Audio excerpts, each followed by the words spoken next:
सबसे ज़्यादा important topic शुरू होने जा रहा है जिसको हम लोग बोलते हैं वैन डायग्राम। तो इम्पॉर्टेंट बात यह कि हमें वैन डायग्राम की ज़रूरत क्यों पड़ी और क्या होते हैं वैन डायग्राम। तो क्या होते हैं अभी वहाँ पे बाद में आ रहे हैं। वैन डायग्राम की ज़रूरत ये पड़ी कि समटाइम्स क्या होता है कि अगर आपको कुछ ग्राफ्स बने होते हैं या फिगर्स बनी होती हैं तो चीज़ों को अंडरस्टैंड करना काफ़ी आसान हो जाता है विद रिस्पेक्ट टू अगर आपको कोई एक वर्ड प्रॉब्लम दे दी जाए। तो यहाँ पे एक डिफरेंट प्रेजेंटेशन आई, ठीक है, जिसको यूलर ने बताया कि अगर आप जो सेट्स गिवन हैं उनको आप कर्ली ब्रैकेट्स के बजाय एक क्लोज ब्रैकेट या आप कह सकते हो एक रेक्टेंगुलर डायग्राम के अंदर अगर आप रिप्रेजेंट करते हो तो चीज़ों को समझना काफ़ी आसान हो जाता है। तो ये जो वैन डायग्राम है इसका जो पूरा नाम था वो वैन यूलर डायग्राम भी था, क्योंकि यूलर ने ही इसको बताया था कि कुछ क्रिटिकल सिचुएशंस जब होती हैं या टिपिकल सिचुएशंस जब होती हैं तो उनको ईज़िली अंडरस्टैंड करना, इंस्टेंटली समझना हमारे लिए कंपैरेटिवली आसान होता है with these pictures rather to given data. ठीक है, तो अब जितना भी हमने सेट्स पढ़ा हुआ है उन सारी प्रेजेंटेशन को हम लोग वैन डायग्राम में भी कन्वर्ट करते हैं। तो ज़रा देखते हैं कि वैन डायग्राम में जो यूलर ने प्रपोज करा था उसमें क्या क्या चीज़ें थी। तो एक तो होता है यूनिवर्सल सेट। ठीक है, उन्होंने बोला कि जो भी यूनिवर्सल सेट होता है उस यूनिवर्सल सेट को आप रिप्रेजेंट करेंगे एक रेक्टेंगल से। ठीक है, और ये जो मैंने कैपिटल यू लिखा हुआ है ये हमारा क्या है, यूनिवर्सल सेट। ठीक है, ठीक है, तो क्या यूलर ने बताया कि आप एक यूनिवर्सल सेट लीजिए, ठीक है, जिसको आपने क्लोज कर्व, और वो क्लोज कर्व कैसा होना चाहिए आपका, रेक्टेंगल। ठीक है, और उसके अंदर जो उनके छोटे छोटे सेट्स थे उनको आप लोग सर्कुलर फॉर्म में रिप्रेजेंट कर सकते हैं। ठीक है, जैसे मैंने ये एक सेट लिख दिया ए, ठीक है, और इसी के साथ मैंने एक सेट लिख दिया ये बी, हो सकता है सी भी हो। ठीक है, बट ऐसे डायग्राम्स, ठीक है, काफ़ी सारी इंफॉर्मेशन देते हैं। तो ज़रा मैं और भी डिफरेंट टाइप के डायग्राम्स बना रहा हूँ तो आपको पता चलेगा कि इन सब से कैसे आपको इंस्टेंटली काफ़ी सारी इंफॉर्मेशन मिल जाती है। ठीक है, ये सारे क्या हैं, यूनिवर्सल, सारे क्लोज होते हैं। ठीक है बेटा, ऐसे मैंने यहाँ पे ये बनाया है।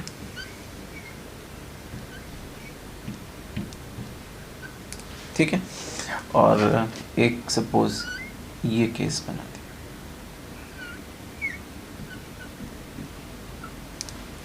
ठीक, तो अगर आप ध्यान से देखें तीन डायग्राम है। एक था मेरे पास यूनिवर्सल सेट, और यूनिवर्सल सेट के अंदर एक और सेट है ए और एक और सेट है बी। ठीक है, अगर इन तीनों को ध्यान से देखें तो ज़रा ध्यान से समझेंगे, बहुत ध्यान से, कि यहाँ पे ए के जो भी एलिमेंट्स होंगे वो यहाँ लिखे जाएंगे, जो भी बी के एलिमेंट्स हैं वो यहाँ लिखे जाएंगे। ठीक है, और इस पर्टिकुलर केस में अगर ध्यान से देखेंगे तो क्या ए का कोई भी एलिमेंट बी के एलिमेंट में कॉमन है, नहीं है। ठीक है, ऐसे इस केस में देखेंगे ए के कुछ एलिमेंट यहाँ होंगे, बी के कुछ एलिमेंट यहाँ होंगे, लेकिन कुछ कॉमन अगर आप ध्यान से देखें, क्योंकि ये वाला पार्ट इंटरसेक्शन में आ रहा है, कुछ कॉमन जो होंगे वो कहाँ पे होंगे, यहाँ पे होंगे।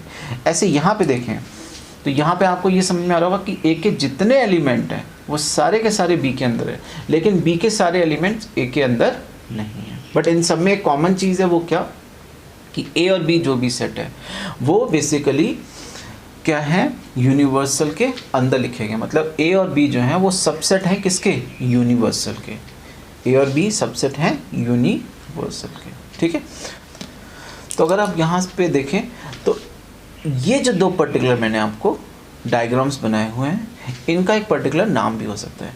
क्या ए का कोई भी एलिमेंट बी में कॉमन है? अगर आपका आंसर है नहीं है कॉमन, तो ज़रा देखिए ए और बी को क्या मैं डिसजॉइंट सेट्स बोल सकता हूँ? A and B are disjoint sets. ठीक है, क्योंकि इसमें कोई भी एलिमेंट कॉमन नहीं है तो क्या नाम दिया गया इसका, डिसजॉइंट सेट। ऐसे देखिए ए के सारे एलिमेंट बी के अंदर हैं, तो क्या मैं ये बोल सकता हूँ कि A is a subset of B, A is a subset of B. ठीक है। ऐसे ही यहाँ पे ए और बी के कुछ एलिमेंट कॉमन है, कुछ नहीं, तो एक कोई पर्टिकुलर नाम नहीं दे रहे हैं, लेकिन इस केस में हमने ज़रूर देखा था कि ए और बी कैसे बोले थे हमने, डिसजॉइंट, और इसमें हमने क्या बोला था, सबसेट। ठीक है, तो ये वेन डायग्राम से काफ़ी सारी चीज़ें आसान कैसे हो जाती हैं। तो मैं एक आपको डेटा दे रहा हूँ, ठीक है, सेट का रोस्टर या सेट बिल्डर फॉर्म का, और उसको मैं आपको वेन डायग्राम में जब कन्वर्ट करूँगा तो देखिए कि चीज़ें समझना कितनी आसान हो जाएंगी। ठीक है,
तो ज़रा देखते हैं कि इनको हम लोग वेन डायग्राम में कैसे रिप्रेजेंट करेंगे। ज़रा ध्यान से देखिएगा, यहाँ पे एक है यूनिवर्सल, फिर है ए, फिर है बी। तो सबसे पहले हम लोग क्या चीज़ फिल करते हैं, आप देखिए ए है 2 5 7, तो 2 कहाँ होगा, 5 कहाँ होगा, 7 होगा, कुछ समझ में नहीं आ रहा है। तो ज़रा ध्यान से सुनिएगा, अगर ये आपने सुन लिया तो आप बड़ी आसानी से इसको वेन डायग्राम में कन्वर्ट कर पाओगे। पहले आप ये देखो कि ए और बी में कुछ कॉमन है, देख रहे हैं यहाँ पे 2 और 5 कॉमन है। तो सबसे पहले तो आप ये समझ लीजिए कि अगर कॉमन है तो या तो डायग्राम इस टाइप का होगा या डायग्राम इस टाइप का होगा। ये कभी नहीं हो सकता क्योंकि यहाँ पे कुछ भी कॉमन नहीं होना चाहिए। ठीक है, अब कॉमन होने के बाद जो हमारे पास एलिमेंट्स बचे हैं 7 और 9, वो दोनों में ही बचे हैं। अगर दोनों में बचे हैं तो फिर ये वाला कैटेगरी होगी। लेकिन अगर देख रहे हैं कॉमन होने के बाद इसमें तो कुछ नहीं बचा, लेकिन इसमें एक एक्स्ट्रा एलिमेंट है, तो इसका मतलब इसका डायग्राम कुछ ऐसा होगा। ठीक है, अब क्या करने वाले हैं, जो सबसे पहले कॉमन पार्ट है, यानी कि यहाँ पे आपको दिख रहा है क्या कॉमन दिख रहा है, 2 और 5। तो आप क्या करेंगे, 2 और 5 को यहाँ लिख देंगे। तो अब ज़रा देखिए, जब मैं ए को रीड करूँगा तो क्या रीड करूँगा, 2 और 5 एलिमेंट है, और बी को रीड करूँगा तो उसका भी एलिमेंट 2 और 5 है, यानी कि दोनों में ये कॉमन हो गया। लेकिन जब मैं ए की बात करूँगा तो ए में 2 5 और क्या होना चाहिए, 7। तो ज़रा ध्यान से देखिए वो 7 कहाँ पे आएगा, यहाँ। अब ज़रा पूरा ए रीड करिए, 2 5 और 7। ऐसे ही बी में देखिए 2 5 तो ऑलरेडी आ चुका है, लेकिन 9 नहीं आया है, तो इसका मतलब 9 कहाँ पे होगा, तो 2 आ गया, 5 आ गया, 7 आ गया, 9 आ गया। अब ज़रा देखिए यूनिवर्सल, 2 आ गया, 5 आ गया, 7 आ गया, 9 आ गया, क्या नहीं आया है, 1 और 3। तो वो 1 और 3 कहाँ होगा, कहीं यहाँ पे होगा। ठीक है, समझ में आ गई बात। तो अब ज़रा इस वेन डायग्राम को रीड करिए। इस वेन डायग्राम के क्या क्या एलिमेंट हैं, 1 2 3 7 5 9। ठीक है, ए के क्या एलिमेंट है, 7 2 5। बी के क्या एलिमेंट है, 2 5 9। दोनों के कॉमन एलिमेंट क्या हैं, 2 और 5। ए के ऐसे एलिमेंट जो बी में कॉमन नहीं है, 7। बी के ऐसे एलिमेंट जो ए में कॉमन नहीं है, 9। क्योंकि ए के 2 और 5 बी में भी हैं, बी के 2 और 5 ए में भी हैं, लेकिन ये 7 बी के साथ कॉमन नहीं है, ये बी का 9 इसके साथ। तो काफ़ी सारी इन्फॉर्मेशन वेन डायग्राम से तुरंत मिल गई, जो आपको इस तरीके की प्रेजेंटेशन में रोस्टर फॉर्म से नहीं मिल रही थी। तो this is the advantage of Venn diagram. ऐसी ज़रा ये क्वेश्चन देखिए, आपको ए दिया गया, बी दिया गया, कुछ कॉमन है, कुछ कॉमन नहीं है, तो आपका डायग्राम ऐसा बनेगा। ठीक है, समझ लीजिएगा, यहाँ पे कॉमन था और कॉमन होने के बाद ए और बी में एक्स्ट्रा एलिमेंट्स थे, तो डायग्राम ये आया। ए और बी में कॉमन था, लेकिन ए में और कुछ एलिमेंट नहीं बचा, बी में एक्स्ट्रा बचा है, तो बी बड़ा होगा और ए, अब इसमें मैं आऊँगा भी, लेकिन यहाँ पे अगर देखेंगे तो ए और बी में कुछ भी कॉमन नहीं है, कुछ भी कॉमन नहीं है, तो आपको ए और बी सेपरेट करके बनाना पड़ेगा, जिसको हम लोग क्या बोलते हैं, डिसजॉइंट सेट्स। ना ए के एलिमेंट लिख दीजिए, बी के एलिमेंट, तो अब आप समझ गए होंगे, ए गया 1, बी गया, अब सिर्फ क्या बचा हमारे पास 7 एक्स्ट्रा, तो वो 7 आप कहीं पे भी लिख दीजिए इस यूनिवर्सल में, लेकिन ना तो ए के अंदर ना बी के अंदर। ठीक है, क्लियर है बात। ऐसे अब जरा यहाँ देखिए, ए के एलिमेंट क्या है, 2 3, जो बी से ज़्यादा है, तो ए छोटा बनेगा, बी बड़ा बनेगा, मतलब 2,3 यहाँ लिखने से क्या हुआ कि 2 3 ए का भी पार्ट है और 2 3 देख रहे हैं बी का भी पार्ट है, लेकिन बी का एक एलिमेंट था 8 जो ए में नहीं है, वो कहाँ पे आएगा, यहाँ। तो आप देखिए 2 निकाल दिया, 3 निकाल दिया, सॉरी, आप ये भी ध्यान रखिएगा कि जब ये यूनिवर्सल दिया जाएगा तो इसमें जितने एलिमेंट्स होते हैं वो यूनिवर्सल के अंदर होने ही चाहिए, मतलब ए और बी सबसेट होते हैं यूनिवर्सल के। तो जैसे मैंने यहाँ पे 8 नहीं लिखा था, तो आप ये मान के चलिए कि यहाँ पे 8 होना ही चाहिए। तो एक और मैं फिगर लिख देता हूँ यहाँ पे 8, ठीक है। तो देखिए 2 3 आ गया, 8 आ गया, यहाँ से 8 भी चला गया। अब क्या बचा, 4 और 5, वो 4 और 5 कहाँ पे होगा, यहाँ पे होगा, ठीक है। तो ये बात समझ में आ गई कि वेन डायग्राम अगर आपका बना हुआ है तो काफ़ी सारी चीज़ें आप इंस्टेंटली बता सकते हो, ठीक है। तो मैं अगर पूछूंगा ऐसे एलिमेंट जो ना तो ए में है ना बी में है, इसमें क्या होगा 4 5, ना ए में है ना बी में है, इसमें क्या होंगे 7, ना ए में है ना बी में है, क्या होंगे 1 3, ठीक है। अभी और अच्छे से एक्सप्लेन करने वाला हूँ वेन डायग्राम्स को, तो ज़रा ध्यान से देखिएगा, टॉपिक समझिएगा, तो आपको फिर ये चैप्टर भी बहुत अच्छे से समझ में आएगा, ठीक। तो देखिए यहाँ पे एक टॉपिक भी स्टार्ट कर लेते हैं और उन टॉपिक को इंट्रोड्यूस करते जाएंगे हम लोग वेन डायग्राम में। तो वो वेन डायग्राम की जितनी चीज़ें भी मैं बोल रहा था वो भी आपको साथ में समझ में आना शुरू हो जाएंगी। तो वो टॉपिक है आपका ऑपरेशंस इन सेट्स, ठीक है। क्या होते हैं ऑपरेशंस इन सेट्स, तो ज़रा ध्यान से देखिएगा। अगर आपको एक सेट दिया है ए और बीच में लिखा है और, क्या लिखा हुआ है, बहुत ध्यान से सुनिएगा। कुछ चीज़ें पहले मैं आपको बताऊंगा वर्ड प्रॉब्लम में कैसे मेंशन होंगी। वर्ड प्रॉब्लम कोई दी हुई है, क्या लिखा हुआ है, ए एक सेट है, बी एक सेट है और उसके बीच में लिखा हुआ है और। तो ये जो और है ये मैथमेटिकल और है, ये सेट्स का और है, ये आपका इंग्लिश वाला और नहीं है। तो ज़रा देखिए क्या लिखा हो सकता है, ए और बी। दूसरा क्या लिखा हो सकता है, ईदर ए और बी, ठीक है। क्या हो सकता है, ए और बी, और क्या हो सकता है, ईदर ए और बी। दोनों ही केस में इनकी जो प्रेजेंटेशन है वो है मेरी, ये देखिए क्या, ठीक है। तो ए और बी की या ईदर ए और बी लिखा हो तो उसकी सिंबॉलिक प्रेजेंटेशन होती है ए, ये कि यू बनाते हैं, जिसको हम लोग रीड करते हैं यूनियन। क्या रीड करते हैं, यूनियन, ठीक है। तो हमारा ये टॉपिक बेसिकली क्या हो गया, यूनियन। हम लोग टॉपिक सीखने जा रहे हैं यूनियन, ठीक है। तो क्या रीड करते हैं इसको, ए यूनियन बी, यूनियन को यू से रिप्रेजेंट करते हैं। तो पहले समझिए कि अगर लैंग्वेज में लिखा है ए और बी, ईदर ए और बी, तो उसकी सिंबॉलिक प्रेजेंटेशन हो गई ए यूनियन बी। और उसका लिटरल मीनिंग क्या होता है ए और बी का, तो ए और बी का लिटरल मीनिंग होता है both of A and B.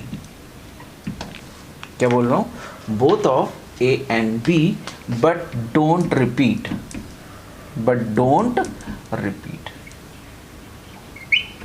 ठीक है। ये क्या चीज़ है बहुत ध्यान से समझिएगा, ठीक है, क्योंकि ये जो आपके ऑपरेशंस इन सेट्स हैं वो सिर्फ सेट में यूज़ नहीं होंगे, बाकी बहुत सारी मैथमेटिक्स की ब्रांचेस हैं जहाँ पे यूज़ होते रहेंगे। या आप समझ सकते हैं कि ये फंडामेंटल टर्म्स हैं जो आपको हमेशा याद रखनी है कि जब भी और लिखा होता है तो और का मतलब क्या होता है, मतलब जो फर्स्ट और जो सेकंड है वो दोनों के दोनों होने चाहिए। अब यहाँ पे ये एंड, अभी एक और जगह एंड आएगा, वो वाला नहीं है। तो क्या बता रहा हूँ, बोथ ए भी होना चाहिए एंड बी भी होना चाहिए, बट रिपीट नहीं होना चाहिए। तो क्या मतलब है इसका, रिपीट नहीं होना चाहिए, वो मैं आपको एक एग्जांपल दूंगा। तो वेन डायग्राम से भी आपको समझाऊंगा, और सेट्स की जो अदर प्रेजेंटेशन होती हैं, रोस्टर फॉर्म हो गई या सेट बिल्डर फॉर्म हो गई, वहाँ से भी मैं आपको समझाऊंगा।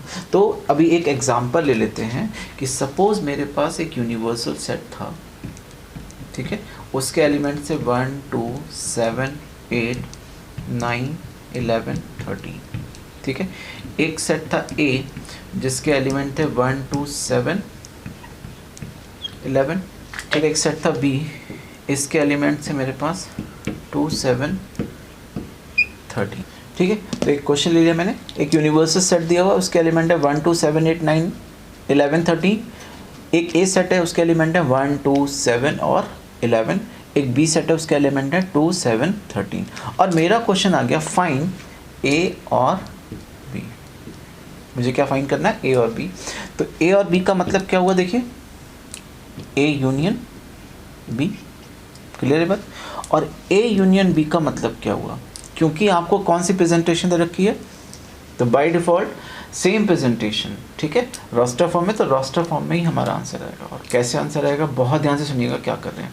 पहले मैं ए के सारे एलिमेंट लिखूंगा। ए के एलिमेंट देखिए क्या है, 1 कॉमा, अगला एलिमेंट 2, फिर 7, फिर 11, ठीक है। ध्यान से सुनिएगा क्या बता रहा हूँ। जो फर्स्ट सेट था उसके सारे एलिमेंट मैंने लिख दिए। नाउ अब बी के सारे एलिमेंट लिखूंगा, तो बी का एलिमेंट क्या है, 2, लेकिन 2 यहाँ पे आ गया है, तो अब आप रिपीट नहीं करेंगे। तो this was the meaning but don't repeat. तो यहाँ पे 2 दोबारा नहीं लिखेंगे। 7 आ गया, नहीं लिखेंगे। 13 आया है, नहीं आया, 13 और लिख दीजिए।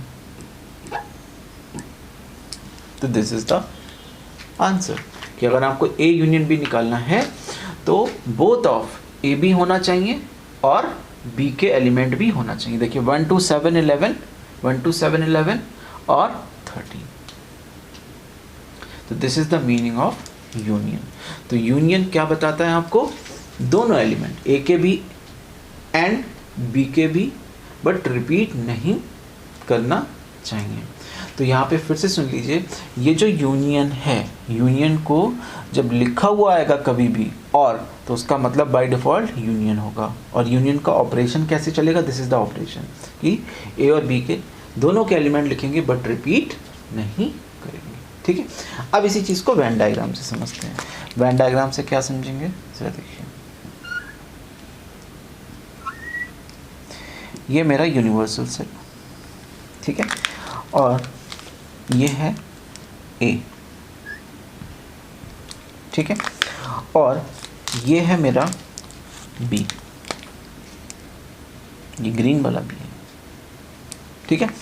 तो ए क्या है, ये ऑरेंज वाला। तो इसको मैंने सपोज ए जो है इसको मैंने हॉरिजॉन्टली शेड करा हुआ है, इसको हॉरिजॉन्टली शेड कर दीजिए पूरा ए। आपको सिर्फ ए पे ध्यान देना है कि ए मेरा पूरा शेड हो जाना चाहिए, ठीक है। तो ये जो हॉरिजॉन्टल लाइन है वो किसको रिप्रेजेंट कर रही है, ए को। नाउ ऐसे ही बी मुझे शेड करना है, तो इसको मैं वर्टिकल ग्रीन से शेड कर रहा हूँ। जरा देखिए, अब जहाँ जहाँ बी है वो पूरा शेड कर दीजिए,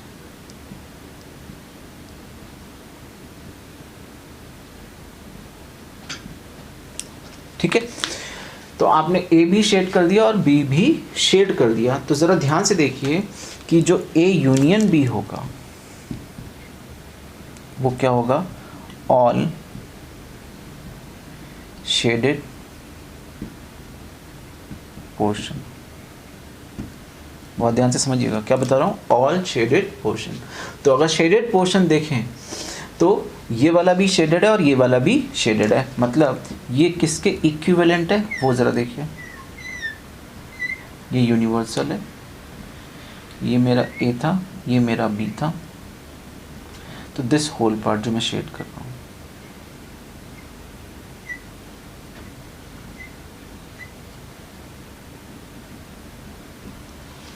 ठीक है। तो this is called A union B, ठीक है। तो जितनों के बीच में अगर 3 होंगे, suppose A union B union C, तो ए भी शेड होगा, बी भी शेड होगा और सी भी शेड होगा।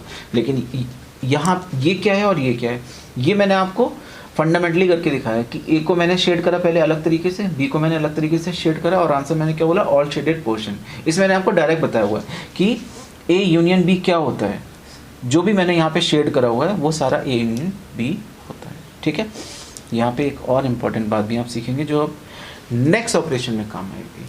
आप ज़रा देखिए कि ये वाला जो पर्टिकुलर पोर्शन है बीच वाला, यहाँ पे हॉरिजॉन्टल और वर्टिकल दोनों लाइनें मीट कर रही हैं। क्या मीट कर रही हैं? हॉरिजॉन्टल लाइन भी मीट कर रही हैं और वर्टिकल लाइन भी मीट कर रही हैं। कि जहाँ पे हॉरिजॉन्टल और वर्टिकल दोनों लाइनें मीट करती हैं तो ये हम लोग क्या बोलेंगे, बेसिकली क्या बोलेंगे, ए और बी का कॉमन पार्ट, मतलब जो ए में भी है एंड बी में भी। अब ज़रा ध्यान सुनिएगा क्या वर्ड बोला मैंने। ये मैंने बोला है कि ए में भी है एंड बी में भी है। तो जब एंड वर्ड आता है तो वो एंड वर्ड किसके लिए आता है? कॉमन पार्ट के लिए। किसके लिए आता है? कॉमन। अब कुछ लोगों को कभी कभार इंग्लिश की लैंग्वेज में ये लगता है कि ए और बी का मतलब जो ए का भी हो और बी का भी हो तो मतलब ये वाला उनको लगता है। बट फिर से बता रहा हूँ, ये जो और है ये मैथमेटिकल और है। इस और का मतलब क्या होता है? Both A and B. ठीक है, ऐसे ही अभी हमने जो और पढ़ा है, अब हम नेक्स्ट हम जो पढ़ेंगे वो पढ़ेंगे एंड। ठीक है, तो वो जो एंड आएगा कि दो टॉपिक के बीच में या दो सेट्स के बीच में अगर लिखा हुआ है ए एंड बी, तो ए एंड बी का मतलब होता है कॉमन पार्ट। तो उसका भी एक और नाम होता है, वो भी मैं बताऊंगा। तो जैसे आपने ये सिंबॉलिक फॉर्म पढ़ी है, ये पढ़ी है, ये पढ़ी है, ऐसे ही उसको हम लोग बोलते हैं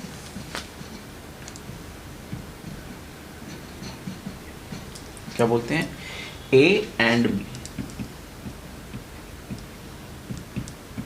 ठीक है, क्या बोलते हैं? A and B. तो जब एंड लिखा होता है तो एंड, ये इंग्लिश वाला एंड नहीं है, ठीक है, ये मैथ्स वाला एंड है। तो एंड का मतलब होता है इंटरसेक्शन। ठीक है, एंड का मतलब क्या होता है? इंटरसेक्शन। और इसको हम लोग उल्टा यू बना के रिप्रेजेंट करते हैं। कैसे बना देते हैं? उल्टा यू बना देते हैं। ठीक है, सारे आप जो ऑपरेशंस पढ़ेंगे सेट्स में सिर्फ यू का कमाल है। ठीक है, या इवन सेट्स में आप जितनी प्रेजेंटेशन देख रहे हैं अभी तक सारी यू हैं। वो बाद में मैं एक बार और भी टॉपिक बताऊंगा कि सारे यू कैसे थे। तो आपने उल्टा यू बना दिया, मतलब ए एंड बी को क्या लिखेंगे? ऐसे। क्या रीड करेंगे? A intersection B. ठीक है, एंड का मतलब इंटरसेक्शन। और इसका जो रिजल्ट है, जैसे आपने इसमें यूनियन में रिजल्ट देखा था, ऐसे इसका जो रिजल्ट है वो क्या आता है? Common of A and B. मतलब जो आउटपुट होगा वो क्या होगा? इसका आउटपुट क्या आया था कि ए भी होना चाहिए, साथ के साथ बी भी होना चाहिए। लेकिन जब इंटरसेक्शन की बात हो रही है तो इंटरसेक्शन में बोल रहा है नहीं, सिर्फ कॉमन पार्ट होना चाहिए जो ए में भी हो एंड बी में भी हो। इसका मतलब कि जब ए इंटरसेक्शन बी की बात आएगी, ठीक है, तो हम लोग क्या बोलेंगे? ऑल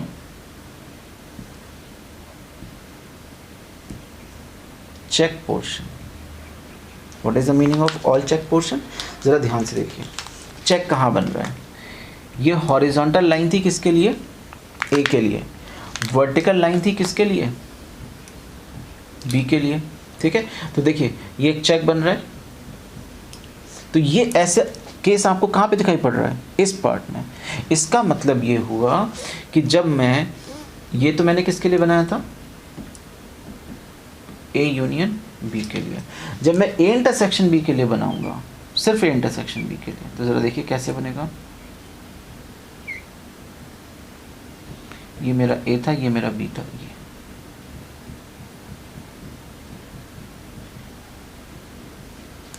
ठीक है, तो इसमें क्या था? ऑल शेडेड पोर्शन था, सारा शेडेड पोर्शन था। इसमें क्या है? ऑल चेक पोर्शन, या वो क्या चीज होती है? Common, common part. ठीक है, तो ए और बी का जो कॉमन पार्ट है, इस कॉमन पार्ट को हम लोग क्या बोलते हैं? A intersection B. ठीक है, बहुत आसान सा टॉपिक है। ए यूनियन बी होगा तो ए और बी पूरा शेड कर दीजिए, ए इंटरसेक्शन बी होगा, तो ए और बी का सिर्फ कॉमन पार्ट शेप कर दीजिए। अब ज़रा देखिए कि ये क्वेश्चन जब वेन डायग्राम में कन्वर्ट होगा तो हमारा आंसर कैसे निकलेगा। तो देखिए अभी तो पहले ये समझ लेते हैं, ए यूनियन बी हमने निकाला, ये ऐसे अगर मुझे क्या निकालना होता, ए इंटरसेक्शन बी, तो ए इंटरसेक्शन बी का मतलब समझ में आ गया, सिर्फ कॉमन पार्ट। तो ए और बी में कॉमन देखिए क्या है, देखिए 2, तो यहाँ कितना आ गया 2, यहाँ क्या है 7, यहाँ कितना आ गया 7, तो ए इंटरसेक्शन बी कितना हो गया मेरा 2,7। ठीक है, तो ज़रा देखिए वेन डायग्राम में अगर मैं इसको कन्वर्ट करता हूँ तो ये जो हमें आंसर चाहिए थे ये हमें तुरंत मिल जाते हैं। ज़रा देखिए कैसे वेन डायग्राम में कन्वर्ट होगा, ये यूनिवर्सल है, ठीक है, ये आपका ए हो गया और ये आपका क्या हो गया बी। ठीक है, तो सबसे पहले बहुत ध्यान से सुनिएगा, जब वेन डायग्राम में कन्वर्ट करते हैं तो सबसे पहले वो चीज़ फिल करते हैं जिसके बारे में हम 100% श्योर होते हैं। ए हमारे पास था 1 2 7 11, तो 1 2 7 11 इतने पार्ट में आना चाहिए, तो हम श्योर नहीं है कि इधर क्या आएगा इधर क्या आएगा। तो श्योर सिर्फ कब है, जो ए और बी के बीच का कॉमन पार्ट है, यानी कि 2 7 कहाँ पे आएगा, यहाँ। ठीक है, नाउ अब ए देखिए क्या है, 2 7 तो आ गया, क्या बचा 1 और 11, वो कहाँ आएगा। बी का देखिए क्या रह गया था 13, 1 2 देखिए यूनिवर्सल में 1 गया 2 गया 7 गया 11 गया 13 गया, क्या बचा 8 9, तो वो 8 9 कहाँ आएगा, ए और बी के बाहर। तो ज़रा ध्यान से देखिए, अगर मैं पूछूंगा ए और बी, तो ए और बी का सारा पार्ट मतलब 1 11 2 7 13, ज़रा देखिए 1 आ गया, ए और बी का common part that is intersection, तो ये इंटरसेक्शन बीच वाला है 2,7 देखिए। तो मतलब वेन डायग्राम बना हुआ तो आपको साफ दिखाई पड़ रहा है कि यूनियन क्या है ये सारा, इंटरसेक्शन क्या है ये। क्लियर है बात। तो ये टॉपिक आपको समझ में आना चाहिए कि इधर ए और बी निकालते हैं तो क्या करते हैं, ए एंड बी निकालते हैं तो क्या करते हैं, ए एंड बी को क्या बोलते हैं हम लोग, इंटरसेक्शन। ए और बी को हम लोग क्या बोलते हैं, यूनियन। यूनियन का मतलब ऑल पार्ट्स, इंटरसेक्शन का मतलब ओनली कॉमन पार्ट। ठीक है, तो जरा देखिए नेक्स्ट ऑपरेशन हमारा क्या है, डिफरेंस इन सेट्स। ठीक है, क्या है डिफरेंस इन सेट्स, बहुत ध्यान से देखिएगा। डिफरेंस इन सेट्स प्रेजेंटेशन कैसे होती है, वही माइनस लगा के होती है। ठीक है, अब क्योंकि दो सेट्स के बीच में ही होगा डिफरेंस, तो मैंने मान लिया कि a माइनस बी।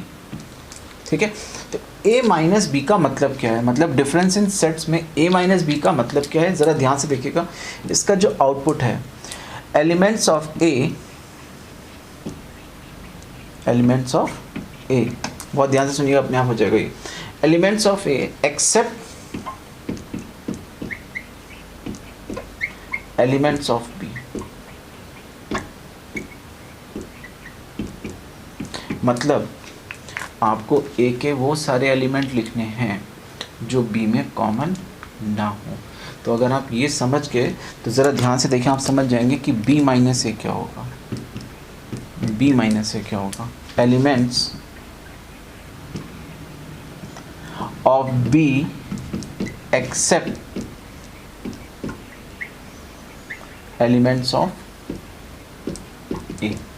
तो आप इतना तो समझ गए होंगे कि जो भी फर्स्ट नंबर पे लिखा होता है, अगर पहले नंबर पे ए लिखा है तो ए में से बी के एलिमेंट एलिमिनेट कर दीजिए जो भी कॉमन है, और अगर बी माइनस ए लिखा है तो बी में से ए के एलिमेंट्स एलिमिनेट कर दीजिए।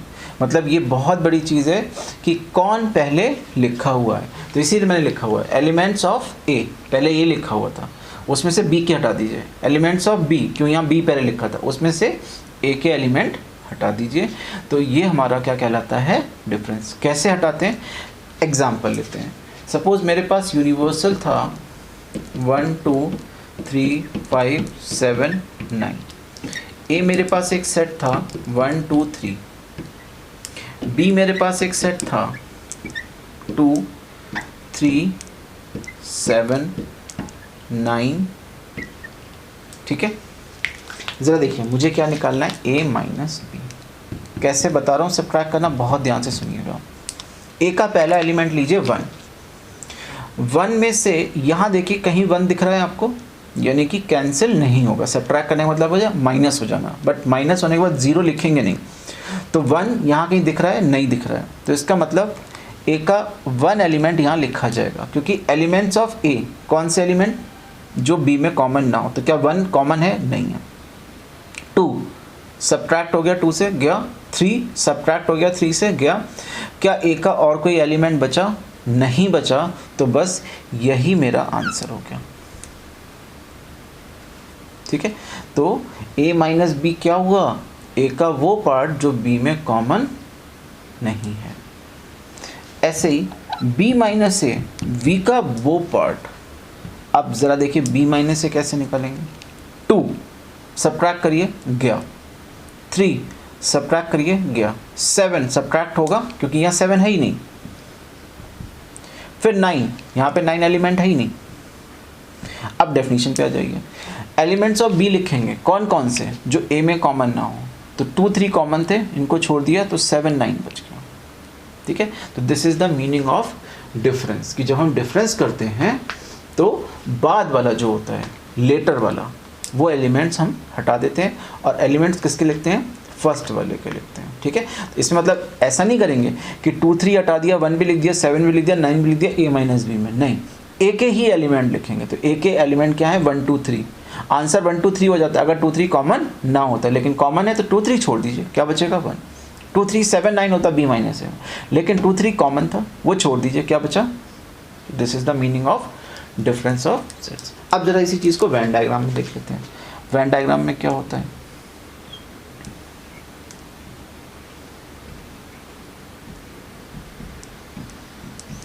पहले a देखिए क्या है, 1 2 3, b क्या है 2 3 7, तो कॉमन क्या है 2 3, तो सबसे पहले यहाँ आएगा 2, यहाँ आएगा 3। फिर a देखिए 1, यहाँ आ गया, b क्या है 2 3 आ गया, 7 9। ठीक है, 2 3 7 9 और 1 5 बचा, वो यहाँ आ गया। ठीक है, अब ज़रा देखिए a माइनस बी, ये था a और उसमें से हमने b निकाल दिया 2 3। तो ज़रा ध्यान से देखिए हमारा आंसर क्या आया था, a माइनस बी 1, यानी कि ये वाला पोर्शन।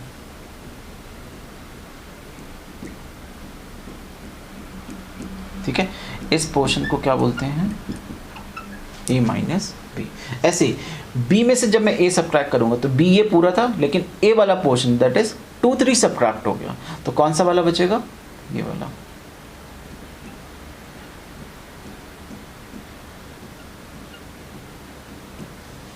इसको क्या बोलेंगे, देखिए एक और टॉपिक है हमारा, क्या बोलते हैं उसको, सिमेट्रिक डिफरेंस ऑफ 2 सेट्स।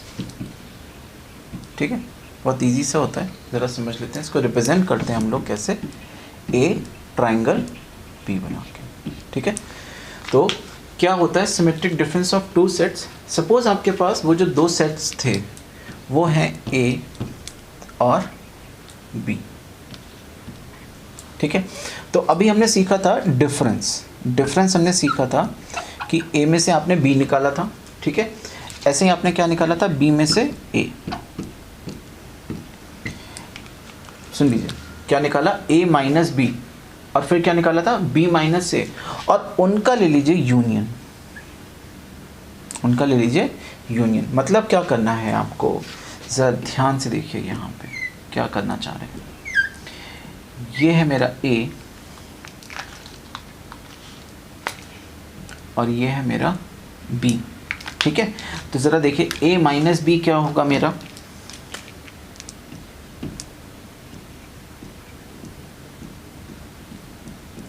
ये क्या है मेरा, a माइनस बी। ठीक, और ये देखिए क्या है मेरा,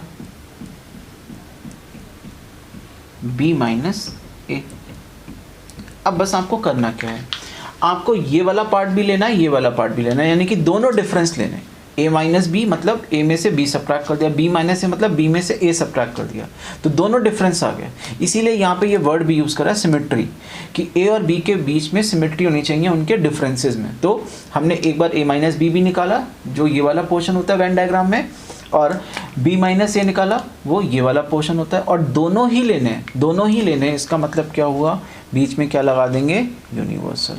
तो यही चीज़ हमारी क्या कहलाती है, ए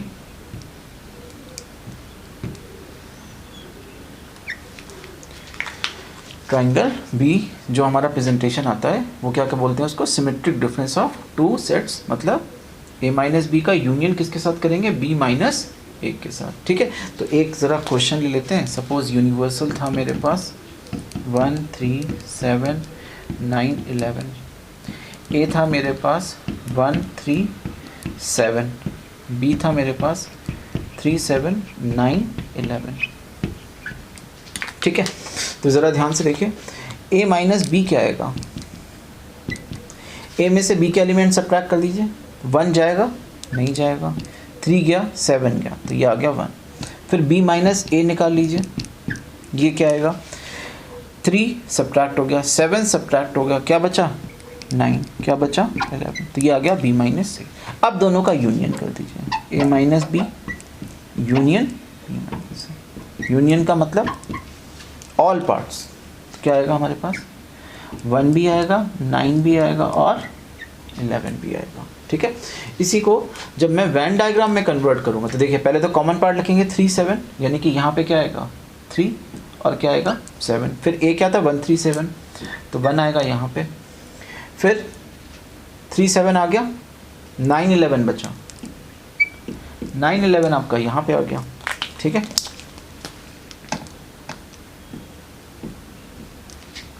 ठीक, तो ज़रा देखिए ये वाला पोर्शन क्या कहलाता है, a माइनस बी 1,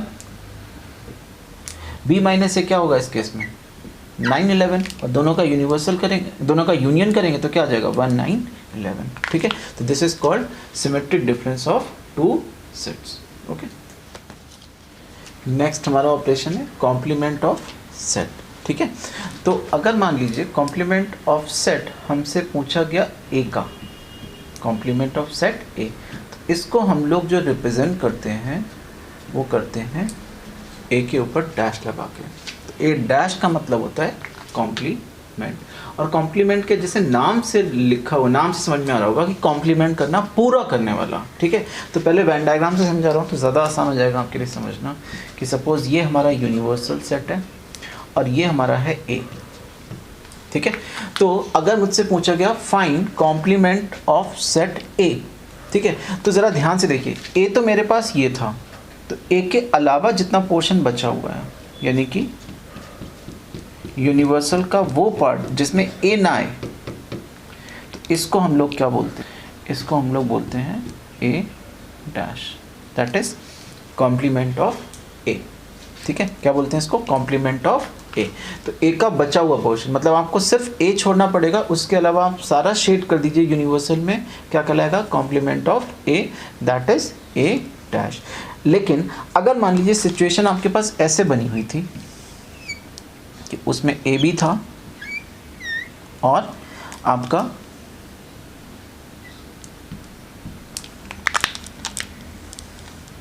b भी था,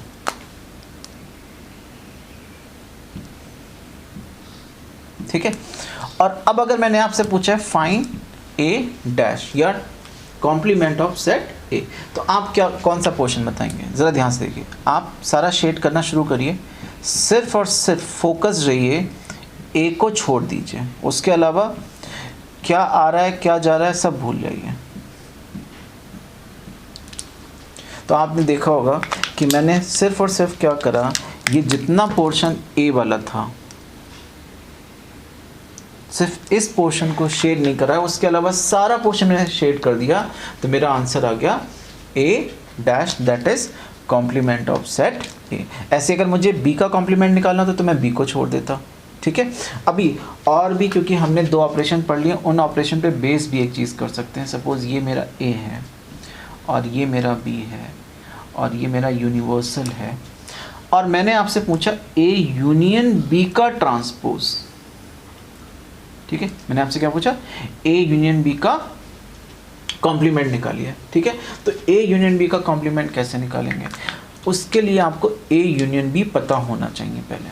तो ज़रा देखिए, ए यूनियन बी हम सब जानते हैं, ठीक है, शेड नहीं कर रहा हूँ, ए और बी सारा आना चाहिए। तो ए और बी के अलावा जितना बचा वो सारा आप शेड कर दीजिए, यानी कि ये वाला जो पोर्शन है this is called A union B का होल डैश। कॉम्प्लीमेंट निकालने के लिए क्या बता रहा हूँ, फिर से सुन लीजिए, जिसका भी कॉम्प्लीमेंट निकालना है, मतलब जिसके ऊपर भी डैश लगाओ, पहले आपको वो पता होना चाहिए। मुझे सपोज ए पता है तो ए को छोड़ दीजिए, यहाँ पे भी मुझे ए, तो ए पता है, ए को छोड़ दीजिए, बाकी पूरा पोर्शन शेड कर दीजिए। ऐसे मुझे यहाँ पे ए यूनियन बी पता था कि ए और बी ये सारा पार्ट, उसको छोड़ के मैंने शेड कर दिया, ठीक है। ऐसे ही मैं अगर आपसे ये पूछूं, क्या पूछूंगा, ए और बी, लेकिन अब मैंने आपसे पूछा ए इंटरसेक्शन बी का कॉम्प्लीमेंट, ठीक है। तो ए इंटरसेक्शन बी का कॉम्प्लीमेंट क्या होगा, तो आपको ए इंटरसेक्शन बी पता होना चाहिए। ये है मेरा ए इंटरसेक्शन बी, इसका मतलब इसको छोड़ दीजिए,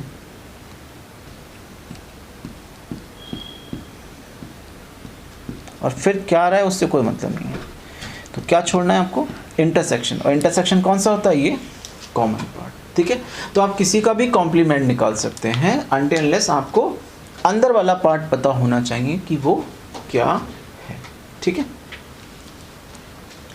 तो अब इसी को हम लोग एक एग्जांपल से समझ लेते हैं। सपोज आपके पास यूनिवर्सल सेट दिया हुआ था, कितना था, 1 2 5 8, और ए दिया हुआ था मेरे पास 1 5, ठीक है।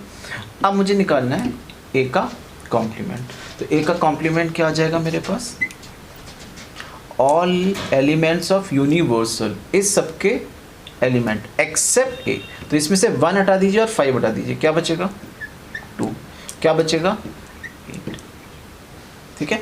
तो कॉम्प्लीमेंट ऑफ सेट ए क्या हो गया, basically all elements of universal, ठीक है, all elements of universal accept